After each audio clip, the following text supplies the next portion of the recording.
Hey, Insanity family, how y'all doing? We didn't drop a video for a minute, but we're coming back. We're still in it. The year is not finished. That rhymed. Yeah, so Troublemaker up in this piece coming live from the Masters. Uh, I'm here to bring you WWE TLC 2013 review. I know it's a little late. I know, the event's come and gone. This will probably get 0 views, whatever. I still really want to do it. I also want to do a prediction video because that's what I've been doing as of late. But you know what? Just I didn't have all the time in the day, to do it. So let's get into it, right? All right. So tables, ladders, and chairs, the final event of the year, where they take, you know, pretty much all the main titles and they put them up in pretty much a ladder match. However, this year a little different. Unification of the World Heavyweight Championship, the WWE Championship. You've heard it all before, and it's crazy. All right, so check this out. I'll give this pay-per-view honestly like maybe a 2.5 out of 5. It wasn't that good of a pay-per-view in my opinion. The Randy Orton John Cena match, I expected so much more from that because you got two top guys that have been in the game that should be able to put on a great show by now because we've seen them wrestle each other before. So I expected fast paced, bodies flying everywhere, smash through tables, chairs, ladders, kind of like I expected the same type of caliber.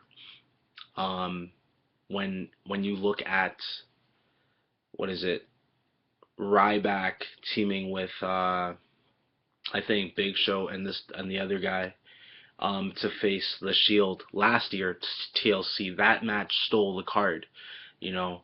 Um, so whatever the match Shield was in, that match stole the card. However, this year, I was expecting that main event to really indulge itself and solidify itself because I wanted them to fight for this. But it was a little cheap trick. Randy Orton pulling the handcuffs thing, John Cena unbuckling the turnbuckle. I've seen them do them before. I think he did it against Brock Lesnar or Ryback or one of the wrestlers. And he locked in the STFU with the ropes at that time. I forget what pay-per-view it was as well, but yeah. So I've seen that. Handcuffing John Cena. You guys got to come up with something else against John Cena because he knows how to get out of that situation. Um, and while he was on the ladder, he could have fully taken. I think he should have like gripped on to the thing and smack Orton off with the other, with the strength of his other arm, and just climb the ladder even more and just make one attempt and grab that big thing the belts were on, and because those belts weigh a ton as well. So I can imagine if you're already, it's like going up there with weights in your shoes. If the belts weren't heavy enough, now you have additional weight. It's like carrying the Big Show up the ladder and pretty much trying to get the thing. Um, let's see. The Divas match was cool because I wanted AJ to win, and she did. Uh, okay, let's just get into this. My favorite match on the card involves the Wyatt family. You know, against yes, yes, yes, Daniel Bryan. That match was insane. I loved it. The Wyatt family always puts on a good performance. Daniel Bryan, a fantastic wrestler in his own rights. Like when it comes to the best wrestling technique, I'm pretty sure he's got it, and he always displays it when he's in the ring. But that Exorcist crawl that Bray Wyatt did. Oh, let me tell you, it caught my attention to the core. I absolutely loved it. Impressive.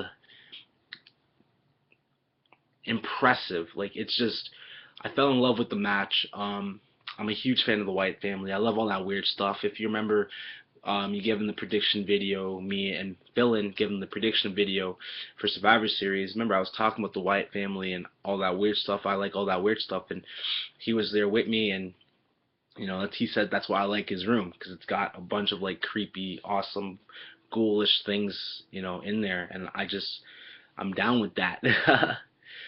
um, you know, so let's see, like that Kofi. Okay, so I like the Wyatt family match, and I'm gonna move forward to the Kofi Kingston versus the Miz.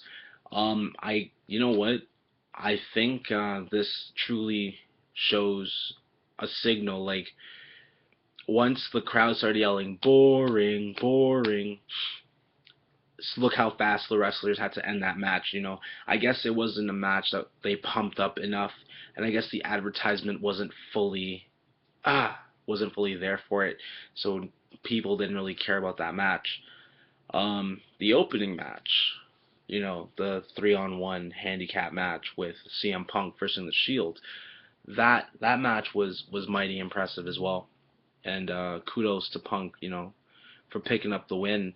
WWE is really smart in where they place their matches on this card though, because the Wyatt family, I'm sure, you know, on a regular day would boost their ratings, in my opinion, just because of how different they are.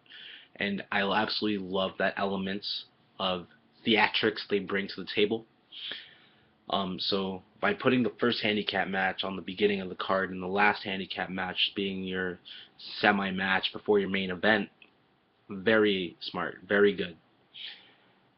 They've to me they've always, you know, tossed around the ideas for uh, the December pay-per-view every now and then. You know, like I remember back in Armageddon a few years back, they had a tag team match to close the show and stuff like that.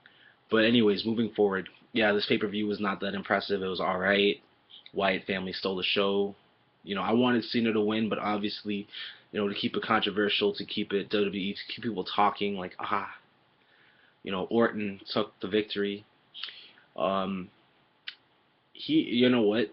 I'm gonna tell you, he is a handsome man. Randy Orton looks like he's edge out of stone. You know, like a handsome devil he is. I am so serious. You know, he's got the looks, the attitude, the personality, persona. He doesn't try to be nothing else than what he is. You know, he brings, and he can be a vicious legend killer, viper. He's got it in him. You know, I guess the right competition just got to come and kind of poke at him a little bit. Uh, let's see, anything else that I really want to mention on this? Hmm, no, not really. You know, what I mentioned pretty much was the midget. Like, I'm probably missing a couple matches. I'm just going off what I remember on the top of my head, guys. However, you know, pay-per-view was alright. Um, so yeah, that's that. Thanks for tuning in. Um, Royal Rumble's gonna come around. One of my homies at work said, hey, he really likes WWE stuff as well, so he'll probably join me in a prediction video for that, and maybe if we watch it together, maybe we'll do a review. You never know. Alright, well, yeah, thanks for watching. Peace out. Hashtag join the family. Spread the word. Spread the sickness that we bring. Yeah, and just thanks for following us and all that happy good shit. Anyways, I'm out this. Peace.